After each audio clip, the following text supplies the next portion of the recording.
This week we learned Toronto's Pride Festival will be losing its usual grant from Ottawa. And recently we've seen more cuts to left-wing women's groups and to Canadian funding of abortion programs overseas.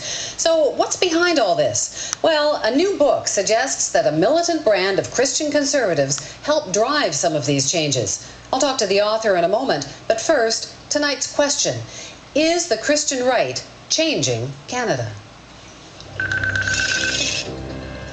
Say evangelical, and you might think of the American kind. You have a malignancy called sin. But there are plenty of evangelical Christians north of the 49, an estimated 4 million people, about 12% of the population.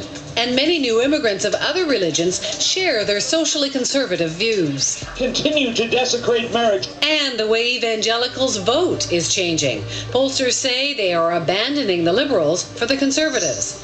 It doesn't hurt that Stephen Harper has some conservative Christians in high-profile cabinet positions.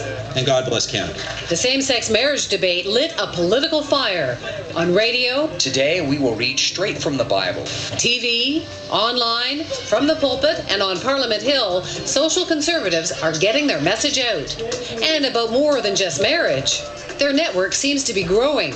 There are now about 1,500 private evangelical schools in Canada. Special colleges train students to teach and enter politics. And a dozen think tanks and advocacy groups have sprung up. I spoke to Marcy MacDonald, who was a longtime correspondent for Maclean's magazine and is now the author of a new book, The Armagedon Factor, The Rise of Christian Nationalism in Canada. Here she is. Are you saying that the religious right in Canada is or could be as strong as it is in the States? It certainly isn't as strong now, but in the States, what we're looking at now is the fruit of 30 years of organizing. And certainly it's getting a hold on the Conservative Party. It's the first time in recent weeks that I've noticed commentators referring to social conservatives and religious conservatives as Stephen Harper's base. No one considered that his base before. Economic conservatives were his base. How closely is the movement here linked to the American Christian right? More closely than I at first believed. And I didn't find an organization that has put down roots in Ottawa without an American source or source of influence. You really think that? Do you think Stephen Harper's trying to repeat what happened in the States? He may not want the results of the Tea Party movement, for instance, which is, I don't think, Stephen Harper's cup of tea. But I think that, yes, he wants a majority. So you said that you and some people are worried about this growth. Why are you worried? I think it's alarming if we don't know what we're voting for, what we're choosing, what lies behind these policies. I would hate to see this country, which has become a model of tolerance and diversity, devolve into that kind of polarization. Stephen Harper has long been careful to keep his distance from what we're seeing as some of the more extreme views of the religious right. But over the last few years, the movement has been gaining influence and access. Here are some of the major players and what they want from the federal government. First, the Reverend Charles McVitie, kind of a Canadian Jerry Falwell. He's that vocal and well-known. He works with a half-dozen groups, the Institute for Canadian Values, Canada Family Action Coalition, and is president of the Canada Christian College. He's lobbied hard against abortion, against gay marriage. Members of Parliament need to be informed. And against funding for that Pride Parade. He brags that his supporters get their way by rewarding or punishing Stephen Harper at the ballot box. Stephen Harper knows who we are. He knows, he hears our voices. C38. Then there's Fatine Crisco, the fresh new face of the abortion debate. Crisco is the force behind For My Canada, a 4,000-strong youth lobby group pushing for more God in government. She claims some credit for the Unborn Victims of Crime bill, which she calls the first winnable pro-life bill in 2 decades. Crisco also started up The Cry, a series of anti-abortion prayer rallies. She's also a frequent guest of the government. We've now had over 450 meetings with members of Parliament and senators, and been placed on a parliamentary committee as an honorary group, and just stuff like that. It's absolutely amazing what God can do. James Lenny is a BC Conservative MP and the chair of a federal body called the Canada-Israel Interparliamentary Group. Lenny and some other members of the group are known as Christian Zionists, some of whom believe that the return of Jews to Israel will trigger the second coming of Christ.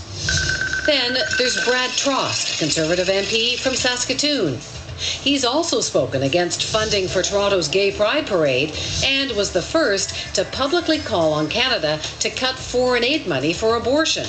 Last year, he circulated a petition demanding the government stop all funding of Planned Parenthood. And last but not least, Stockwell Day, president of the Treasury Board.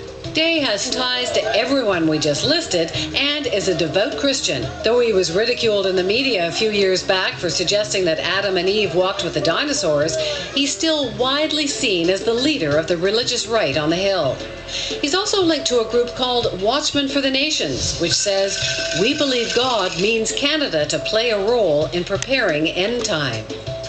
Is this just a political shift, or are you saying it's more fundamental than that? Well, it is a political shift with this government, but what these groups have guaranteed is that it will be a lasting organizational shift. They've put down organizational roots.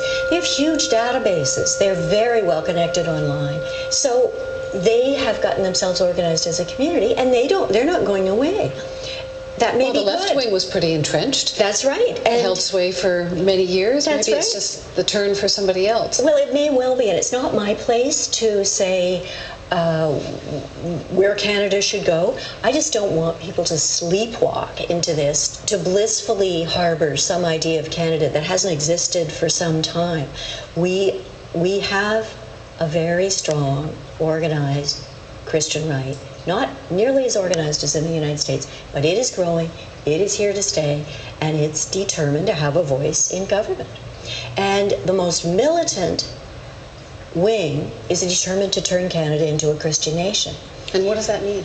It means governed only by born-again Christians, according to biblical precepts. And if it's a very small subsect of this larger conservative Christian movement, but they have a lot of power and they're very noisy and very well organized. I think having a secular Canada where all faiths have a place and feel comfortable and welcome is what most Canadians still want.